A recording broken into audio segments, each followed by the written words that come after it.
এই উপস্থাপিকার উপর তো কয়দিন আগে সবাই ধুমায় ক্রাশ খাইছেন।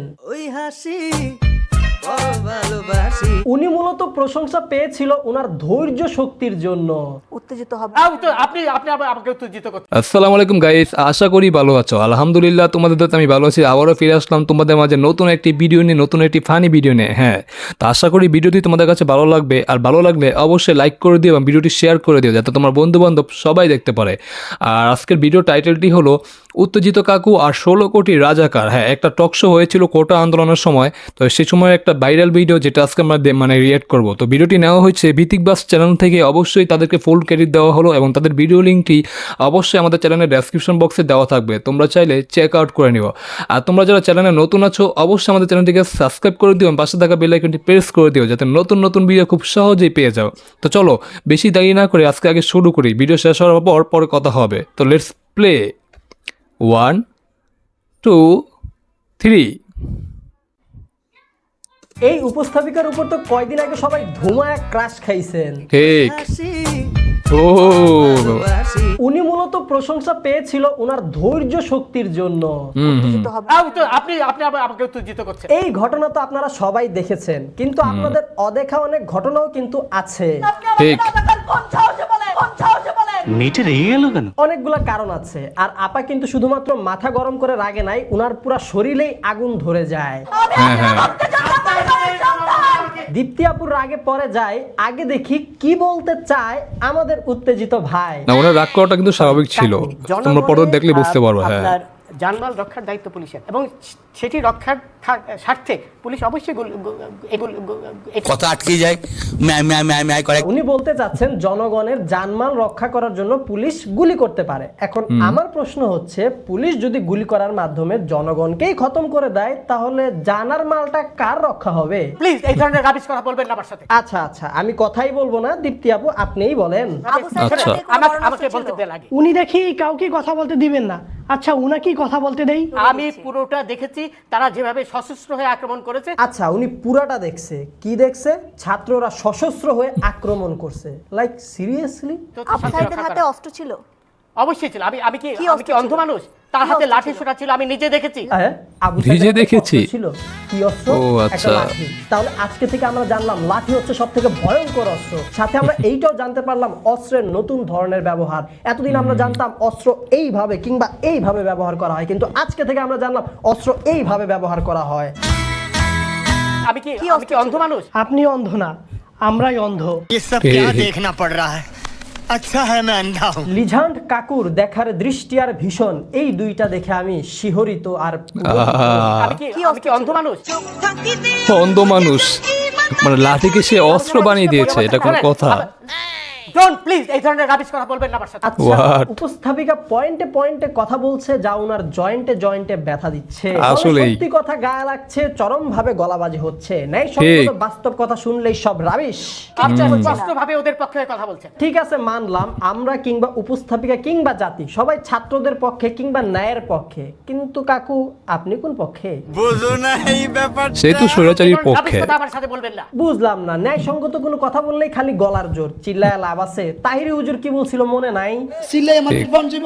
ঠিক। সেই জন্য না চিল্লায় মার্কেট পাওয়া যায় না। ঠান্ডা হইয়া কাকা আপনার প্রশ্নটা কোন জায়গায় সেইটা বলেন। আমার প্রশ্নের উত্তর বোঝার মতো মেধা আপনার নেই। কাকা, এই মেধা শব্দটা বা ওয়ার্ডটা আপনার মুখে বেমানান। আপনি ঠিক। এইটা বলেন যে আপনার প্রশ্ন বুঝার মতো কোটা এই উপস্থাপিকার নাই। হোয়াট? হাসবেন না প্লিজ, ডোন্ট লাফ এট মি। আচ্ছা ঠিক আছে, আমরা আর হাসবো না। ওকে।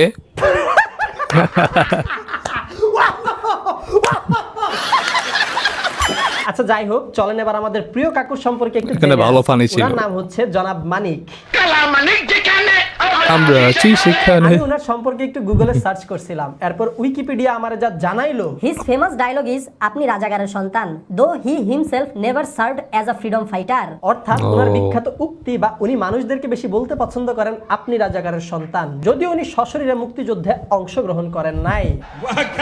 হোয়াট এ সিন হে। ওনার মতের সাথে কারো মত না মিললেই উনি তাকে রাজাকারের সন্তান বানায় দেয়। দেশে একদম কিন্তু পুরো এখনো স্বৈরাচারীর 4 মতো। কোটির রাজাকারের বংশধর রয়েছে, যেটা ও, 71 তাই? ছিল। বাহ, বাংলাদেশের মধ্যে 4 কোটি রাজাকারের বাচ্চা বানায় ফেলছে উনি।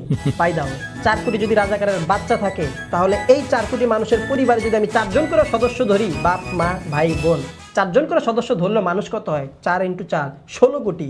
তাহলে 16 16 কোটি কোটি। রাজাকার বাংলাদেশে বাস করে। তাহলে বাংলাদেশের আমজনতা কারা?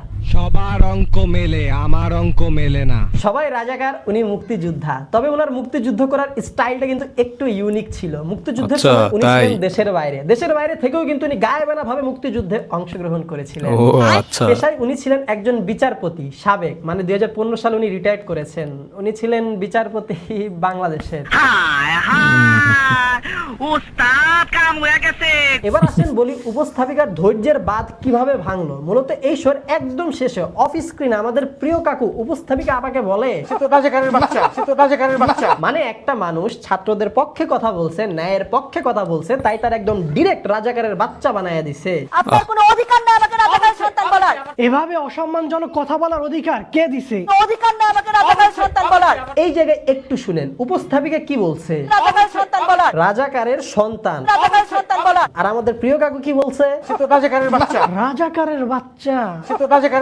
কথার শালীনতা থেকেই বোঝা যায় কার শিক্ষা কোন ধরনের। আপনার ঠিক। কোনো অধিকার নেই আমাকে রাজাকারের সন্তান বলার। 3 বার বললেন অবশ্যই আছে, মানে উনি যখন মন চায় যারা রাজাকারের বাচ্চা বানায় দিতে পারবে, উনার সেই অধিকার আছে।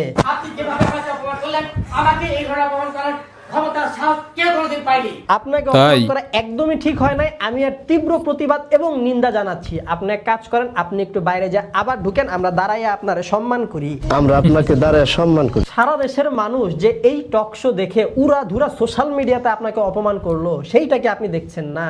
ও ভাই, ঠিক। ভুলে গেছিলাম, 16 কোটি মানুষই তো রাজাকার। আপনি ওদের পক্ষে কথা বলছেন। আমি 2-3 বার বললাম, আমি দেখেছি। দেশের 16 কোটি মানুষই কিন্তু ছাত্রদের পক্ষে কথা বলতেছে। যাদের সামান্য বিবেক আছে তারা সবাই কিন্তু ছাত্রদের পক্ষেই কথা বলতেছে। সে আমাকে চ্যালেঞ্জ করছে। কত বড় সাহস তার? ও, আপনাকে তো আবার চ্যালেঞ্জ করা যাবে না, আপনি তো একজন বিশিষ্ট মানুষ। ঠিক আছে, আমাদের উপস্থাপিকা আপা ধৈর্যের সাথে বসেছিলেন, কিন্তু লেবু বেশি কসলাইলে কিন্তু তিতা হইয়াই যায়। এই ঠিক, শোতে ঠিক। উনি যতবার রাজাকার বলছে, ভাই লাইফ টাইমে মনে হয় না একটা মানুষ তত টাকা ইনকামও করে। যখন মন চায় যেভাবে মন চায় কথার ভিতর খালি রাজাকার ঢুকায় দেয়, রাজাকার রাজাকার রাজাকার। বোকা লোক। এখন একটা মানে ওনার মানুষ dialogue-টা এখন কয়বার কানের রাজাকার। মধ্যেই রাজাকার শুনবে, তা আবার যদি বারবার তারেও রাজাকার বলা হয়, মানে মানুষ এমনও হয়। এখন তো আমার মাথার চারপাশেই রাজাকার রাজাকার ঘুরতেছে। থাক, ভিডিওটা আর বড় করবো না, পরে আমার ধৈর্যের বাঁধ ভেঙে যাবে। আপনারা সবাই ভালো থাকবেন, সুস্থ থাকবেন, দেখা হবে আপনাদের সাথে পরবর্তী ভিডিওতে খুব জলদি। আচ্ছা, তো গাইজ ভিডিওটি এখানেই শেষ হয়ে গেল। হ্যাঁ, তো আজকে এখানে এই ভিডিওটি করা হয়েছে যদিও আগে অনেক 2 সপ্তাহ আগে। তো হ্যাঁ, ভিডিওটি কি বলে, এখানে মানে একটা ভাইরাল টক শো ছিল। এখানে দীপ্তি আপু অনেক ধৈর্য সহকারে সে কি বলে, মানে অনেক কিছু হাসি মুখে মেনে নিছে।